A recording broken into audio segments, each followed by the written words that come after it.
இதை 57வது சங்கீதத்தை பார்ப்போம். இதில் ஒரு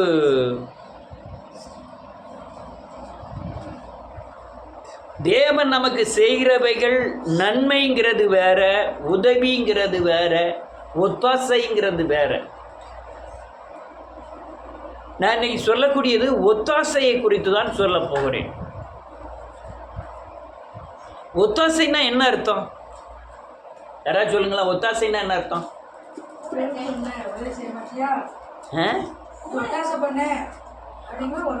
அந்த ஒத்தாசை தான், அந்த ஒத்தாசை பண்ண, அந்த ஒத்தாசை தான் என்னன்னு கேட்க.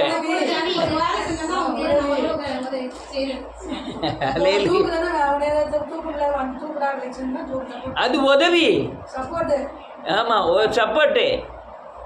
அல்லேலூயா. ஒத்தாசை என்பது நமக்கு சமநிலைக்கு வருகிறது. அல்லேலூயா. சமநிலையில் வந்து நமக்கு அல்லேலூயா நாம் சமக்கிற பாரங்களை சம அளவு எடுத்துக்கொள்வது.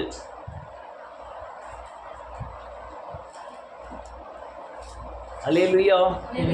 இந்த உழவு உழும்போது மாட்டை பார்த்துருக்கேன் நான், எத்தனையோட உழவு உழுதுருக்கேன். சில மாடுகள் கொஞ்சம் துள்ளும், கொஞ்சம் வேகமாக போகும். இந்த மாடு வேகமாக போனோன்னு எதிர் சைடில் உள்ள மாடு பம்மும். கொஞ்சம் பம்மும்னா என்ன அர்த்தம்? கொஞ்சம் பின்வாங்கும். இது முதல்ல போக போக இந்த மாட்டுக்கு வெயிட் கூடும். அல்லேலூயா. இப்போ நான் என்ன செய்வேன் தெரியுமா? அந்த நடுவில் வர்ற நோக்காலில் உள்ள அந்த மேலே அந்த கலப்பை இருக்குல்ல, அந்த கலப்பையை கொஞ்சம் அந்த வேகமாக பாடுற மாட்டு பக்கத்தில் கொஞ்சம் தூக்கி வச்சு கட்டிடுவேன். இப்போ வெயிட் எதுக்கு கூட கொஞ்சம் வேகமாக போகுது இல்லை, இப்போ அது சமநிலைக்கு போகும். எது? அந்த எதிர்த்த மாடு என்ன செய்யும்? சமநிலைக்கு போகும். ஏன்னா அந்த அந்த மாடு இழுக்கிற அளவுக்கு இந்த மாட்டுகிட்ட பலன் இல்லை. அதனால் இது வேகமாக இழுத்தோன்னா அந்த மாடு பம்ம ஆரம்பிக்கும், அது இழுக்க முடியாமல் போகும். உடனே இந்த நீங்கள் இது வண்டியிலலாம் செய்ய முடியாது. சக்கடா வண்டிலையோ அல்லையா இந்த வண்டி உரடிக்கிற வண்டிகள்லாம் செய்ய முடியாது. ஆனால் உழும்போது கலப்பையில் செஞ்சிடலாம். அந்த நோக்காலில் லேசாக ஆகுது பக்கம் தூக்கி பக்கத்தில் வச்சுட்டா இந்த மாடோட வெயிட்டில் பெரும்பகுதியை இந்த மாடு இழுக்க ஆரம்பிக்கும். அல்லேலூயா. நான் சொல்லுது புரியுதா? கடான்னு இது கரெக்டாக சேமாக போய்கிட்டு இருக்கும். அப்போ இந்த பாரத்தை கொஞ்சம் அது என்ன செய்யுது? வாங்கிக்கிடுது. அந்த மாடு வாங்கிக்கிடுது. அதே போல் நம்ம வாழ்க்கையில் சுமக்க முடியாத காரியத்துக்கு தேவன் நம் பக்கத்தில் இறங்கி வந்து உதவி செய்கிறார். அல்லேலூயா. அது பெரிய பிரச்சனை என்னன்னா, நான் மாம்சத்தில் இருக்கிறேன். சொல்லுங்க. பிசாசு ஆவியில் இருக்கிறான், ஆண்டவரும் ஆவியில் இருக்கிறார். ஆண்டவர் எனக்கு உதவி செய்ய வேண்டுமே ஆனால் ஆவியின் தன்மையிலே உதவி செய்து மாம்சத்தை விடுதலையாக்க வேண்டும். என்ன சொன்ன? கடகடன் சொன்ன சொல்லு. பிசாசு ஆவியில் இருக்கோம், நம்ம மாம்சத்தில் இருக்கோம், ஆவியில் இருக்காரு. உதவி செய்யணும்னா ஹெல்ப் பண்ணா ஆவிக்குரிய முறையில் ஹெல்ப் பண்ணி தான் நம்ம மாம்சத்தை விடுதலையாக்க முடியும். அல்லேலூயா. அவர் பெரும்பாடு உள்ள ஸ்திரீ அவரை தொட்டால் ஒன்றும் விடுதலை ஆகலை. எப்போ விடுதலை ஆச்சு? ஆவிக்குரிய தன்மையாகிய அல்லேலூயா அந்த வல்லமை கடந்து சென்று தொட்டு தான் விடுதலை ஆக்கிச்சு. அல்லேலூயா. புரிஞ்சுக்கணும், நல்லா கவனிச்சு கேட்கணும். இப்போ நன்றியோடு கூட துதிக்கிறேன் இயேசுவின் நாமத்தினால, உன் விசுவாசம் உன்னை ரட்சித்தது அப்படின்னாரு. இப்போ அவனுக்கு பலவீனம், அவன் பலவீனத்திலேருந்து தூக்கி எடுக்கணும். ஆனால் இவர் ஆவிக்குரிய முறையில் அவனை தொடணும். ஆமென். அப்போனா அவன் ஆவிக்குரிய முறைமையில் அந்த விடுதலை ஆக முடியும் அந்த தன்மைகளை. அப்போ என்ன அர்த்தம்? மாம்சமாக இருக்கிற பூமியிலே பாவத்தோடு இந்த பூமியின் ஐம்புலன் அடக்கம் இல்லாதபடி அல்லது மாம்ச எண்ணத்தின்படி வாழ்கிற என் மத்தியிலே சர்வ வல்லமை உள்ளவர், பரிசுத்தம் உள்ள தேவன், அல்லது பரிசுத்தத்தில் பயங்கரமானவர், சர்வ சக்தி உடையவர், சர்வ லோகத்தையும் ஆளுகிற தேவன் நம்ம நிலைக்கு இறங்கி வருகிறார். அல்லேலூயா. நம்ம நிலைக்கு இறங்கி வந்து நம்மை நம்முடைய பிரச்சனைகளிலே பலன் தருகிறார். அல்லேலூயா. நான் ஜெபமே பண்ண மாட்டேன், என் பிரச்சனை அது தீராத வியாதி, அது தீராது. நீங்கள் அல்லையா மாம்சத்தில் விடுதலை ஆகணும்னா நீங்கள் ஆவியில் உள்ளபடியே தான் தேவனை டச் பண்ண முடியும். நீ ஆவிக்கு வராமல் அந்த தேவ வழிகளுக்கு வராமல் வசனத்தின் வழிகளுக்கு வராமல் நீ சரீரத்தில் விடுதலை ஆவது முடியாத காரியம். நீங்கள் ஜெபம் பண்ணலாம், வேதத்தை வாசிக்கலாம், நடப்பு சத்தியத்தின்படி இல்லைன்னா நீங்கள் விடுதலை ஆக முடியாது. நீங்கள் எப்படி ஆண்டவரை தொடரணும்னா இந்த மாம்சத்தில் அவரை தொட முடியாது. எப்படி தொடரலாம்? ஆவியின்படி தான் அவரை தொட முடியும், இல்லைன்னா தொட முடியாது. அதுக்காக தான் 1000 தடவை சொல்லுவோம், நீங்கள் எவ்வளவுதான் அல்லையா ஜெபம் பண்ணாலும் சரி, உபவாசம் இருந்தாலும் சரி, அல்லையா நீங்கள் அடுத்த நடப்பு வேதவசனத்தின்படி இல்லைன்னா ஆவிக்குரிய ஆசீர்வாதம், ஆவிக்குரிய பாதுகாப்பை நீ பெற முடியாது. எப்போ ஒத்தாசை தருகிறார்? மாம்சத்தில் நான் காயப்படுகிறேன், அவர் என் மாம்ச அளவுக்கு இறங்கி வந்து அதை சிலுவையில் சுமந்து என்னுடைய அளவுக்கு இறங்கி வந்து தான் ஆவியின் கிரியைகளை கொடுத்து மாம்சத்தின் பிடியிலிருந்து விடுதலை ஆக்குகிறார். இது ரொம்ப முக்கியமான ஒரு சத்தியம். இப்போ என்ன நடக்குன்னு பாருங்க. முதலாவது வசனம் 57:1. எனக்கு இறங்கும் தேவனே, எனக்கு இறங்கும், அண்டிக் கொள்கிறது. ஆமென், ஆமென். இவன் என்ன சொல்ல பாருங்க, என் ஆத்துமாவை அண்டிக் கொள்ளுகிறது. அல்லையா என் சரீரம் உன்னை அண்டிக் கொள்ளல, என் மனது, என் உள்ளான மனுஷன். எதுக்கு நான் அண்டிக் கொள்ளுகிறேன்? விக்கினங்கள்னா என்னது? ஏன் சொல்லுங்க. பிரச்சனைகள், விக்கினங்கள், அல்லையா பாடுகள், துக்கங்கள், விக்கினங்கள். அவன் சொல்லாரு, என் சரீரம் அம்மா அண்டிக் கொள்ளலை, ஆனால் பாதிக்கப்பட்டிருக்க என் சரீரம். விக்கணும் எதை பாதிக்கும்? ஆத்மா முதல்ல பாதிக்கும், பிறகு எங்கே பாதிக்கும்? சரீரத்தை தான் பாதிக்கும். முள்ளு குச்சினா எங்கே பாதிக்கும்? சரீரத்தை பாதிப்பு. அடுத்தால எங்கே பாதிக்க போகுது? அடுத்தால ஐயா வலிக்கே ஆஸ்பத்திரிக்கு போகணுமா, அங்கே போகணுமா. முதல்ல பாதிக்கிறதுங்க சரீரம். வேதம் தெளிவாக சொல்லுகிறது, இந்த இந்த ஆவியாத்மா சரீரத்தின் விடுதலைக்கு என் ஆத்மாவை என்ன செய்கிறது? அண்டிக் கொள்ளுகிறது. அல்லேலூயா. அதுக்காக தான் அநேக நேரம் சொல்லுது, நீங்கள் சோத்திரம் பண்ணுங்க, துதிங்க, வேதவசனத்தை. இது ஆத்மா வந்து தேவனோட என்ன ஆகுது? டச் ஆகுது. நீங்கள் அநேக சிந்தனை இருந்ததுன்னா ஆத்மா வந்து தேவனோடு டச் ஆகாது. நீங்கள் ஒரு பிரச்சனை தீர வேண்டுமானால் ஆத்மாவும் தேவனும் ஐக்கியப்பட வேண்டும், ஒரு நிலைப்பட வேண்டும். அதான் நான் சிறு குழந்தையை போல ஆத்மாவை அடக்கி கீழே அமர பண்ணுகிறேன். சொல்றான், விக்கினங்கள் ஏகப்பட்ட பிரச்சனை எனக்கு இருக்கு, என் துன்பங்கள் இருக்கு, ஆனா என் ஆத்மா உம்மை அண்டிக் கொள்ளும் ஆண்டவரே. அல்லேலூயா. நீங்களும் செய்ய வேண்டிய காரியம் அதுதான். உங்க எவ்வளவு பிரச்சனை கூடுதோ உங்க மனம், உங்க ஆத்மா, உங்க அறிவு அங்க தேவனை சார்ந்திருக்கணும். அல்லேலூயா. தேவனை அப்பதான் என்ன கிடைக்கும்? ஒத்தாசை கிடைக்கும். என்னது ஒத்தாசை வருமா? அதுக்கு அடுத்தால என்ன எழுதிருக்கு? கடந்து அண்டிக் கொள்ளுகிறது, டிக்கினங்கள் கடந்து போக மட்டும். இதுதான் ஆவிக்குரிய தேவனால் கொடுக்கக்கூடிய ஒரு பாதுகாப்பு. எப்ப பாதுகாப்பு? இதுதான் இதுக்கு பேர் தான் ஒத்தாசைன்னு பேர். என்னத்தை அனுப்புகிறார்? அவர் செட்டையை அனுப்புகிறார். செட்டைன்னா என்னது? சமூகம். இப்ப வெளியே சொன்னா செட்டைனா என்னது? சிறகு. அவர் சிறகுகளால் உன்னை என்ன செய்வாரா? அப்ப என்ன செய்வாரு? அவர் பிரசன்னத்தினால், அவர் மகிமையினால், அவருடைய அல்லேலூயா நன்றியோடு கூட அல்லேலூயா அக்கினியினால் உன்னை அப்படியே மூடுவார். அங்கே வந்து நான் என்ன செய்வேன்? தங்கிக்கிடுவேன். என்ன செய்வேன்? ஆனால் என்னை சுற்றி அல்லேலூயா ஏகப்பட்ட விக்கனங்கள் இருக்கே, துன்பங்கள் இருக்கே, துயரங்கள் இருக்கே. ஆனால் தேவன் எனக்கு செட்டைகளை அனுப்பி ஒத்தாசை அனுப்புகிறார். அல்லேலூயா. ஏகப்பட்ட பிரச்சனை இருக்கும், தேவன் ஒரு வசனத்தை அனுப்புவார். ஒரு இருதயத்தில் ஒரு விசுவாசம் வரும். வந்த உடனே அந்த பிரச்சனையை குறித்ததான சின்ன அளவு பாரம் கூட நமக்கு வராது. அல்லேலூயா. கொஞ்சம் போல கூட முதல்ல இருந்த அவர் அனுப்புவதற்கு முன்னால இருந்த ஆத்ம வேதனை, மன வேதனை, அவர் அல்லேலூயா சத்தியத்தை அனுப்பின பிறகு கொஞ்சம் கூட இருக்காது. அல்லேலூயா. கொஞ்சம் கூட இருக்காது. அடுத்த வசனத்துக்கு அடுத்த வசனம் என்ன எழுதிருக்கு? என்னை விழுங்க பார்க்கிறவன் என்னை நிந்திக்கையில் போதும். 2வது வசனம் முடிஞ்சு 3வது வசனம். என்னை விழுங்க பார்க்கிறவன், யார் விழுங்க பார்க்கிறான்? காலே பையாவா விழுங்க பார்க்கிறாரு. அவர் என்னை என்ன செய்ய முடியாது? விழுங்க முடியாது. அல்லேலூயா.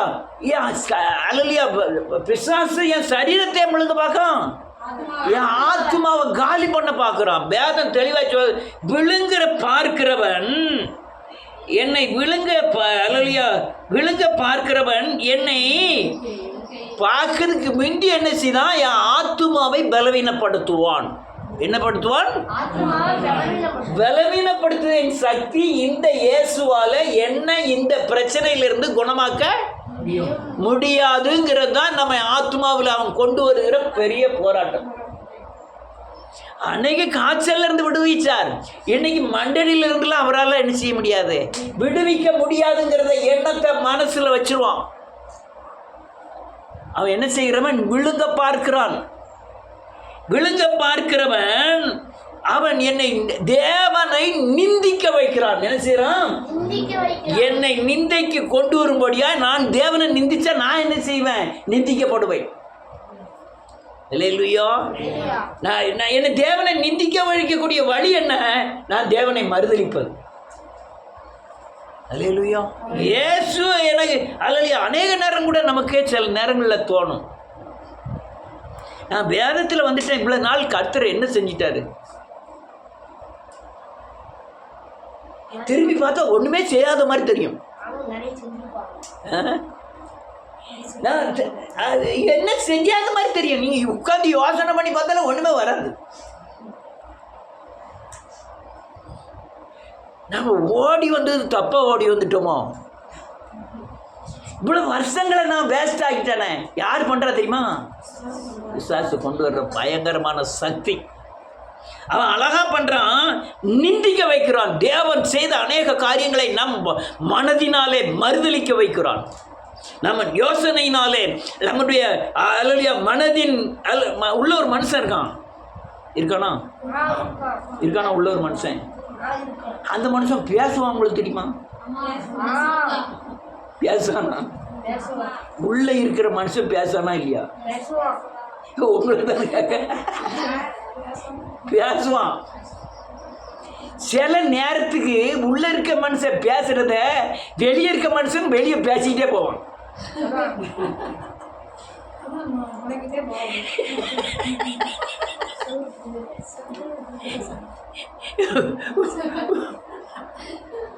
உள்ள இருக்க மனுஷன் நல்லா பேசுவான்.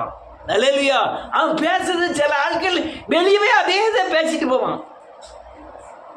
செல் பேசிக்கிட்டு போகிறான். அவன் இந்த இதில் போட்டிருக்கான், அதை பற்றி ஒன்றும் இல்லை. அது என்னது, ப்ளூடூத்தில் மாட்டிருக்கான், பிரச்சனை இல்லை, அவன் பாட்டில் பேசிட்டு போகிறான். ப்ளூடூத்து செல்லே இல்லாமல் பேசிட்டு போவான்.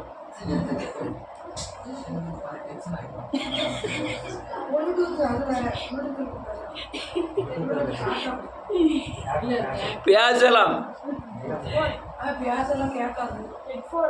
என்ன கேட்காத எல்லாம் கேட்கும்.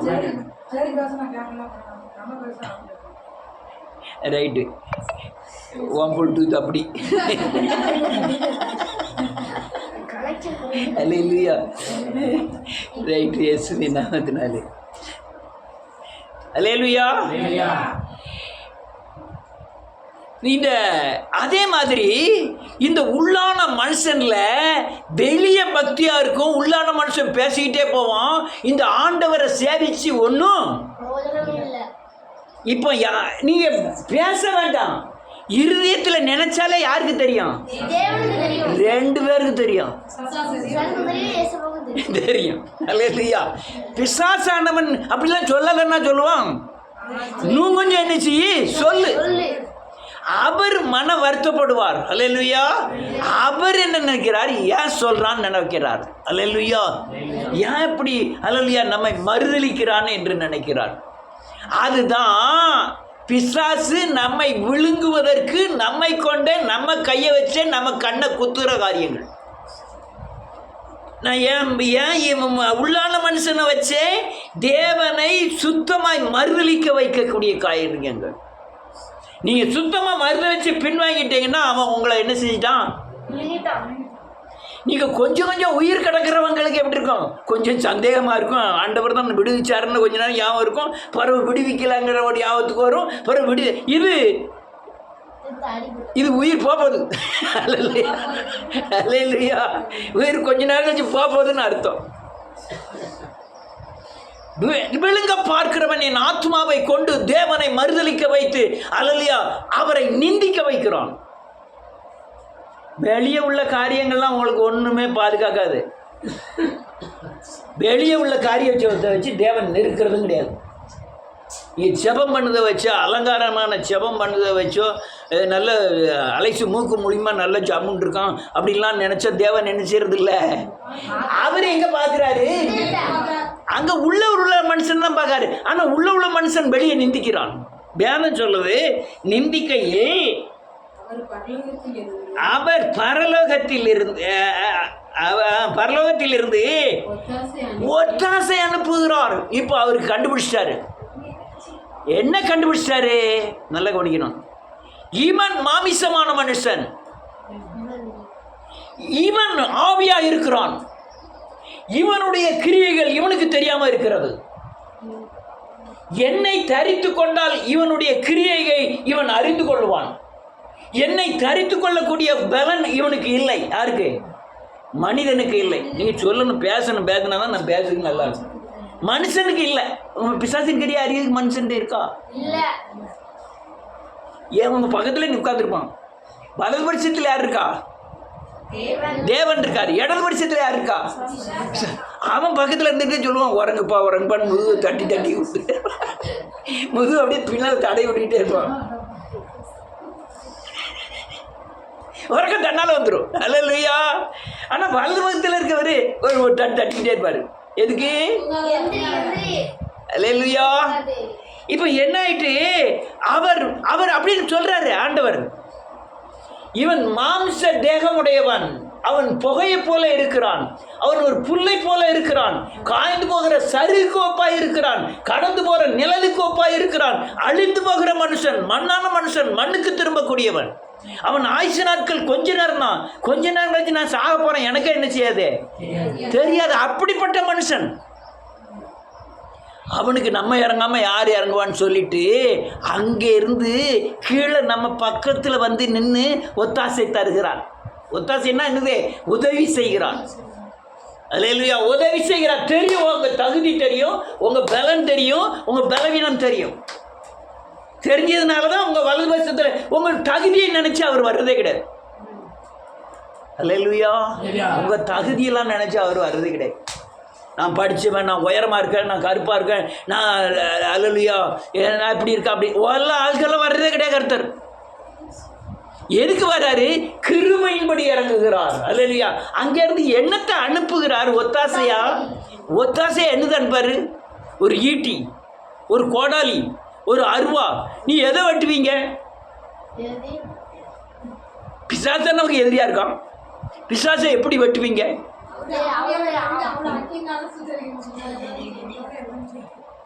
ஒரு அருவாளை வச்சு வெட்டிடுமா? இல்ல கல்லை கொண்டு எரிஞ்சிருமா பிசாச? எரிய முடியாது. அல்லேலூயா. அப்ப அவரு இந்த மாம்ச சரீரத்துக்கு உலகத்துல காண்கிற உருவம் என்ற அல்லேலூயா ஆயுதத்தை அவர் தருவதில்லை. ஆவியா இருக்கிற பிசாசை ஜெயிக்க ஆவிக்குரிய தன்மையை நமக்கு தருகிறார். அல்லேலூயா. ஏன் ஆவிக்குரிய தன்மை யாரு தருகிறார்? நான் மாம்சத்தில் இருக்கேன், அவன் பிசாசு ஆவியில் இருக்கான். ஆவியில் இருக்கிறவனுக்கு மாம்சத்துக்குரியவன் சண்டலை போட்டெல்லாம் ஜெயிக்க முடியாது. அப்ப என்ன வேணும்? ஆவிக்குரிய ஆயுதம் வேண்டும். அல்லேலூயா. ஆவிக்குரிய ஆயுதம். என்ன ஆயுதமா? வாசிப்போம் அடுத்தால.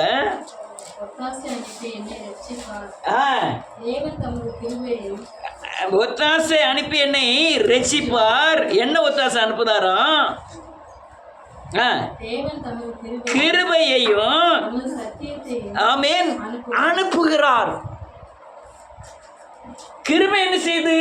இவன் தகுதி இல்லாதவன், இவன் பலன் இல்லாதவன், இவன் ஆயுசு நாட்கள் குறைவுள்ளவன், தலைமுறை சாபங்களை சுமந்து கொண்டு வருகிறவன், எவ்வளவு கற்றாலும் தேராத. நம்ம வீட்டில் 10 பிள்ளைகள் இருக்கு, 2 பிள்ளை மக்கா இருக்கு. அந்த 2 பிள்ளையை தூரப்பட்டுருமா? எல்லா பிள்ளைய நேசிக்கிறத காட்டிலும் அவன் பலவீனன். அவன் யாரு? பலவீனன்.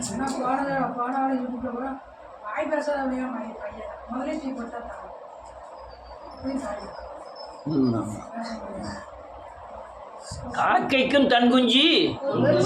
அதனால 10 பிள்ளைல 2 பிள்ளை பலவீனனா இருந்தா அந்த பலவீனன் பக்கம் தான் தாய் தகப்பன்னு சேருவாங்க.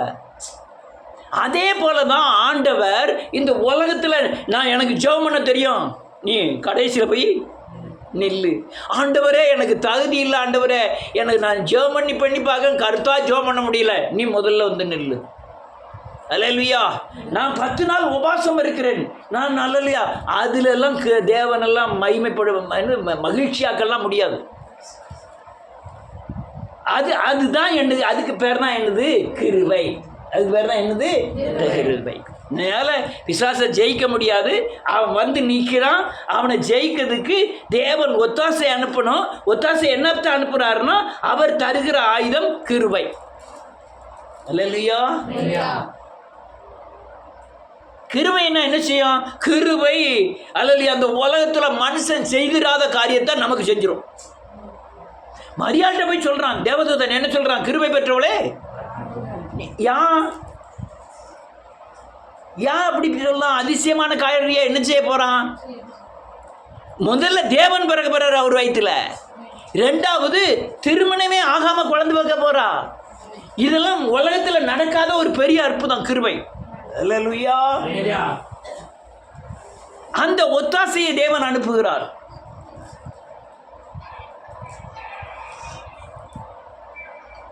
அந்த ஒத்தாசையை தேவன் நமக்கு அனுப்புகிறார். அல்லேலூயா.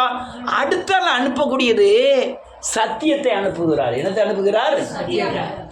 இது என்னது? ஆயுதம். என்னது இது? என்ன ஆயுதம்? பிசாசை ஜெயிக்கக்கூடிய ஒத்தாசையா தருகிற ஆயுதம். அல்லேலூயா. ஒத்தாசைன்னா இதையும் சொல்லிடுது. ஒத்தாசைன்னா என்ன அர்த்தம்? பெரிய சாணி கூட இருக்குது, எலிசபெத்து தூக்க போகிறா, தூக்க போயிருப்பா எத்தனை தடவை, என்ன தூக்க முடியல, உடனே தங்கம் கொஞ்சம் ஓடியாந்து எனக்கு செஞ்சு விடு, தூக்கி விடு. நான் சாணியை தொடவே மாட்டேன், சி ஆய் அசிங்கம் அப்படின்னு சொல்லிட்டு இருக்கான்னு வச்சுவிடுவோம், சொல்லிட்டு இருக்கான்னு வச்சுவிடுவோம். அவளும் தூக்க மாட்டோம். ஒத்தாசை யாருக்கு தேவை? சாணியை தூக்குறவங்களுக்கு தான் தேவை.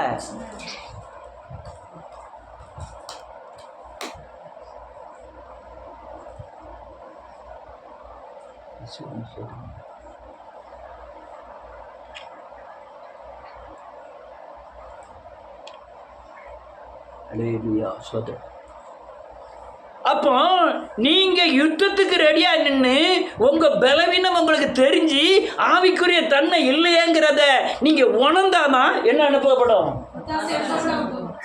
நான் ஜோமே பண்ண மாட்டேன், என்னுடைய யுத்தம் எனக்கு தெரியவே இல்லை, நான் பிசாசோடு யுத்தம் பண்ணுங்கிறேன்னு எனக்கு தெரியல, அதெல்லாம் ஒன்றுமே செய்ய முடியாது ஆண்டவர்.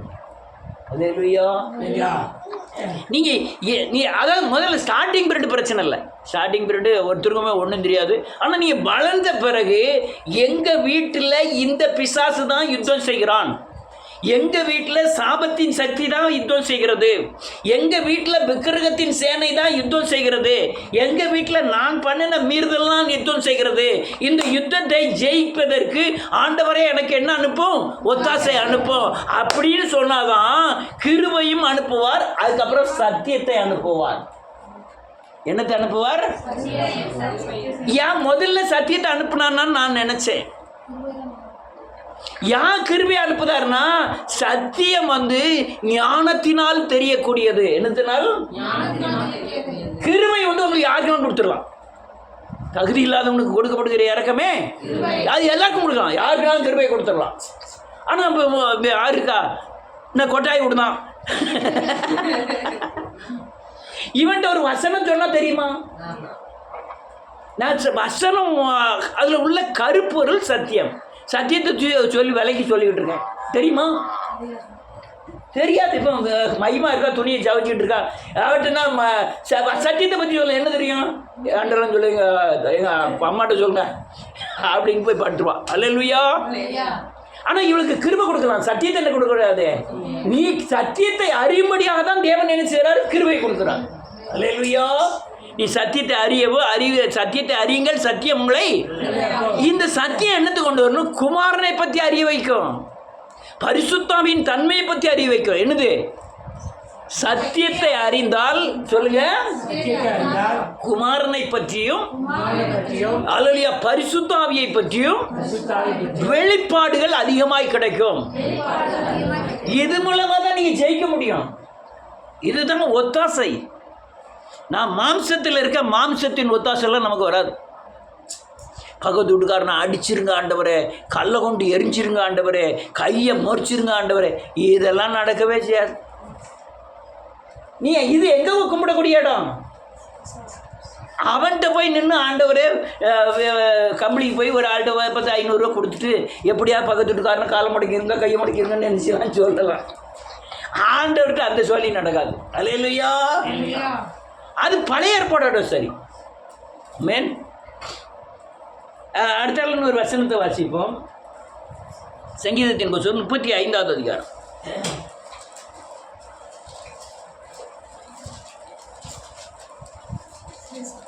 35வது அதிகாரம் 1 வாசிக்கலாம்.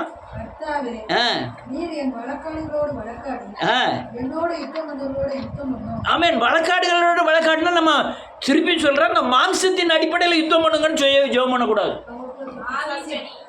நேரு நான் அல்லேலூயா, நான் பரிசுத்தம் விளங்க முடியாமை சேவிக்கிறேன், நீதியின்படி என்னை நடத்தும். அல்லேலூயா. நீ ஆவியின் தன்மையில தான் வழக்காட சொல்லணும். ஆமீன். அடுத்த வழக்காடி யுத்தம் பண்ணுகிற, என்னோட யுத்தம் பண்ணுகிறவங்களோட நீர் யுத்தம் பண்ணும், கேடகத்தையும் பிடித்து. ஆமேன். கேடகம்னா என்ன? பரிசைன்னா என்ன? கேடகம்னா இட்லி தட்டு. அல்லேலூயா. பரிசைன்னா என்னது? கோலியாத்துக்கு பரிசை பிடிக்கிறவன் முன்பாக சென்றான். இதே கேடகம் தான். என்னது? கேடகம். பரிசை அணிந்து கொண்டிருந்தார்கள்.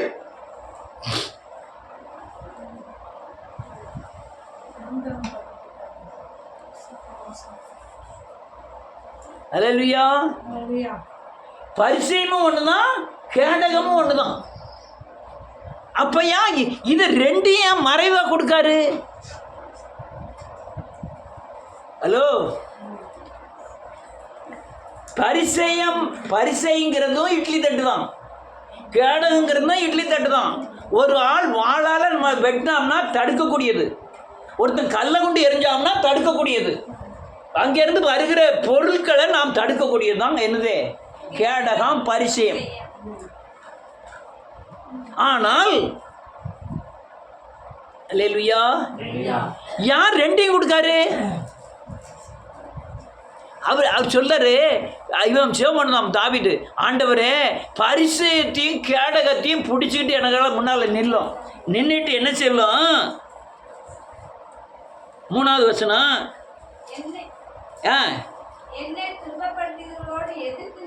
எதிர்த்து நின்று ஈட்டியை ஓங்கி மரித்து.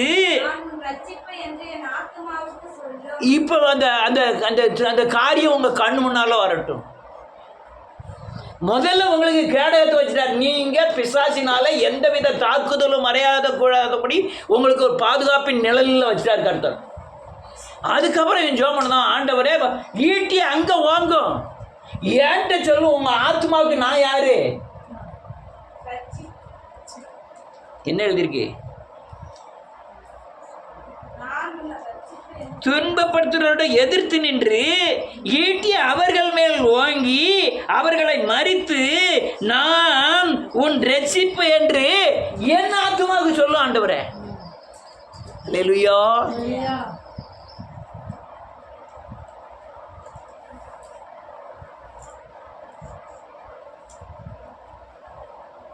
ஒரு பலசாலி,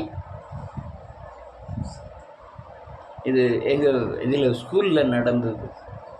நான் எத்தனை கிளாஸ் படிக்கிறேன்? 7 8 படிக்கிறேன்னு நினைக்கிறேன். எங்கள் அண்ணன் ஒருத்தன் 10 படிக்கான், ஒருத்தன் 11 படிக்கான். 11ல் ஒருத்தன் 9, நான் 7 படிக்கேன். எங்கள் அண்ணன் ஒருத்தன் 9 படிக்கான், ஒருத்தன் 10 படிக்கான். இன்னொரு சித்தப்பா 11, எங்கள் அக்காளும் 11 படிக்கான். அல்லேலூயா. நான் யூரின் டைம் விட்டோன்னே எல்லா பேரும் விளையாண்டுக்கிட்டு இருந்தான் போவோம். நானும் விளையாட போனேன். 2 பேரும் என்னை பிடிச்சிக்கிட்டான் போவோம். ஒரு 5-6 பேர் சேர்ந்து விளையாடி வாலிபாலை கொண்டு போய் என் முதுகில் டான்னு எரிஞ்சிட்டான். என்னை பிடிச்சி வச்சுக்கிட்டு எனக்கு உடனே அழுவ வந்துட்டு, உடனே டக்குன்னு நேராக எங்கள் அண்ணன்ட்ட போனேன். ஒரு 9ஆம் கிளாஸ் படிக்கிற அண்ணன்ட்ட வெளியே போய் நின்னேன். அங்கே சாரு, இல்லை என்னண்ணா, என் அண்ணனை பார்க்கணும் சார் அப்படின்னேன். உடனே அவனை வர சொல்கிறேன். என்னல அப்படின்னா, இப்படி ஒரு பையன் பந்தை கொண்டு எரிஞ்சிட்டான். சரின்னு போ, அண்ணன்ட்ட போய் சொன்னியா அப்படின்னா. இப்போ நடந்தது மாதிரி இருக்குது. அண்ணன்ட்ட போய் சொன்னியா? சொல்லலை, இனிமே தான் போய் சொல்ல போகிறேன் அப்படின்ட்டு இவன்கிட்ட சொல்லி நேராக அடுத்த கிளாஸ் பேசு. அங்கே பார்க்க ஜெயங்கொண்டான் வகுப்பு மேன் அப்படிங்காங்க. உள்ளே போய் நின்று, சார் என் அண்ணனை பார்க்கணும். உங்கள் அண்ணன் பேர் என்ன பேர்? ஜெயபால் போய் பாரு அப்படின்ட்டு. அவன் வந்து கேட்கான், என்ன வேணாம் இப்படி ஒருத்தர் எனக்கு முதுகில் கொண்டு அடிச்சிட்டான். அவன் சொல்லுவான், தம்பிட்டு சொல்லிட்டியா? அவன் ராமலிங்கத்திட்ட சொல்லிட்டியா அப்படின்னு சொல்லிட்டேன். யூரின் டைம் விடட்டும் நின்று, சாப்பாடு டைம் விடட்டு பார்த்துக்கிடுவோம் அப்படின்னு இப்போ நேரம் இவங்க 2 பேரும் கேட்க மாட்டேங்கன்னு நேரம் எங்கள் அக்காட்ட போயிட்டேன். அக்கா கூட தான் அவன் அண்ணன் தமிழ்ச்செல்வன் படிக்கிறான். அது சித்தப்பா அவன். அவன் என்ன நான் அழுத பார்த்துட்டு அவன் அங்கேருந்து அழுதுட்டு அவள் இருக்கு. உடனே என்னல இப்படி பந்தை கொண்டு எரிச்சிட்டான் அப்படி. அது அவன்கிட்ட சொன்னியான். உடனே தமிழ்ச்செல்வன் வேற வந்துட்டான். என்ன இப்படி பந்தை கொண்டு எரிச்சிட்டான். ஒரு சின்ன பந்தை அண்ணன் ரொம்ப உரைச்சிட்டு எனக்கு முதுகில் 5-6 பையங்க சேர்ந்து எரிஞ்சா எப்படி இருக்கும். அவங்க ஒன்றுமே செய்யலை. போய் அந்த பையனை கூப்பிட்டு, நீ முதுகு அங்கே பார்க்க திரும்பிக்கன்னு சொல்லி அவனை பிடிக்கலாம் செய்யலை. குட்டிப்பா, நீ எவ்வளோ எரியணுமா அந்த பையன் மேலே எரி. ரொம்ப பயந்தாங்கொழியாக இருந்தேன். 4 பேர் சேர்ந்து அடித்தாலும் நம்ம பேச முடியுமா? உங்கள் ஸ்கூல்லேயே அப்படி தான் அடி வாங்கிட்டு தான் செய்யணும் வரணும். இப்போ இங்கே பின்னால் யார் இருக்கா? எரியலன்ட்டான் டான் ஓடி எரிஞ்ச பார்க்கணும். அல்லையா, பயம் அந்த சைடு நேரத்தில் இல்லை. அதே மாதிரி சத்துருக்கிட்ட மோதத்துக்கு ஆண்டவர் சொல்கிறது, நீர் ஈட்டியை ஓங்கி அவர்களை மரித்து, நான் உன் ரட்சிப்பு என்று என் ஆத்துமாவுக்கு என்ன செய்யும் சொல்லும். பிசாசே, நீ எவ்வளவு நாள் போராடு, என்னை ரட்சிக்கிறவர் தேவன், என்னை ரட்சிக்கிறவர் அவர் என்ன எல்லாத்தையும் எனக்கு என்ன செய்வார்? பார்த்துக்கொள்வார். நஷ்டம் ஆனாலும் லாபம் ஆனாலும் பொறுப்பு அவர். அல்லேலூயா. இதுக்கு பேர் தான் என்னது? ஒத்தாசை. என்னது? ஒத்தாசை. நமக்கு யார் உண்டா? அடிச்சா யாருக்காப்பா?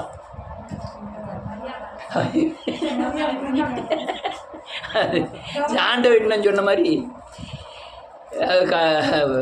கம்பெனியில் உடனே அடிச்சா யாருக்காப்பா? அவர் உடனே டக்குன்னு சொல்லு, மரியா மாவன் கேட்பாரு. மரியா மாவனா யாரு? அவங்க நினைச்சா ஓ மரியா மாவனா பெரிய ரவுடி போட்டுருக்கு. அல்லேலூயா. மரியா மாவன் கேட்பாரு அப்படின்ற மாதிரி நமக்கு மரியா மாவன் கேட்பாரு. ஆமென். ஆனால் முதல்ல நமக்கு வந்துடுறது கேடகமும் பரிசயமும், நமக்கு தடுப்பு வந்துடுது. அதுக்கப்புறம் ஈட்டி அவன் மேலே வாங்கிட்டு நீ என் ஆத்துமாவை நோக்கி சொல்லுகிறார். அதுதான் எனக்கு ஒத்தாசை. பயப்படாதே, நானே உனக்கு கேடகமும் ரட்சிப்புமாய் இருக்கிறேன். நானே உன் ஆத்துமாவின் ரட்சிப்பு. இது உடனே பலன் உண்டாயிரும். அல்லேலூயா. இது ஆவிக்குரிய ஆயுதம். இது என்ன ஆயுதம்? அவர் குடலையே தான் தரணும். எங்கே போய் வெட்ட? ஒன்றும் வெட்ட முடியாது. ஆனால் இந்த ஆத்மாவுக்கு தர்ற தைரியம் இருக்கா? விசுவாசத்தை கொண்டு வந்துடும். அதுதான் நமக்கு கேடகம். அல்லேலூயா. வசனத்தை அனுப்பி நம்ம என்ன செய்வாராம்? குணமாக்குவார். வசனத்தை அனுப்புவார். ஆவிக்குரிய போராட்டங்கள் தான். ஆமென். ஒத்தாசை அனுப்பி கொண்டே இருப்பார். இதுக்கு பேர் தான் ஒத்தாசை. நீ மாம்சத்தில் இருக்கிறவங்களுக்கு ஆவிக்குரிய ஒத்தாசையை தேவன் கொடுப்பார். அல்லேலூயா. ஆவிக்குரிய ஒத்தாசையை கொடுப்பார். மாம்சத்தில் மாம்சம்தான் சண்டை போட முடியும். ஆவியாக இருக்கிறவனை மாம்சத்துக்குரியவன் சண்டை போட முடியாது. அதனால் ஆவிக்குரிய பிசாசை நீங்கள் மாம்சத்துக்குரியவர்கள் போராட வேண்டுமானால் நீங்கள் ஆவிக்குரிய பலனாகிய அல்லேலூயா தேவனுடைய வார்த்தை, விசுவாசம், ரட்சிப்பு, இப்படி ஆயுதங்களை பெற்று தான் அதை என்ன செய்ய முடியும்? ஜெயிக்க முடியும். இல்லைன்னா ஜெயிக்க முடியாது. தேவன் நமக்கு கொடுக்கிற ஒத்தாசை ஆவிக்குரிய தன்மையாக தான் இருக்கும். ஆமென். நான் ஒன்று ஆண்டவர் பேசிட்டார். நான் அல்லேலூயா என் ஆத்மாவுக்கு சொல்கிறாரு, நானே உன் ரட்சிப்பு, பயப்படாதே, நானே உன் கேடகம். உடனே எல்லா பலவீனம் என்ன செய்யறான்? பேர் இல்லைன்னா நம்ம மாட்டிக்கொள்வோம். அதனால் கர்த்தர் நமக்கு ஒத்தாசை அனுப்பி கொண்டே இருப்பார். கர்த்தர் உங்களை ஆசீர்வதிப்பார்.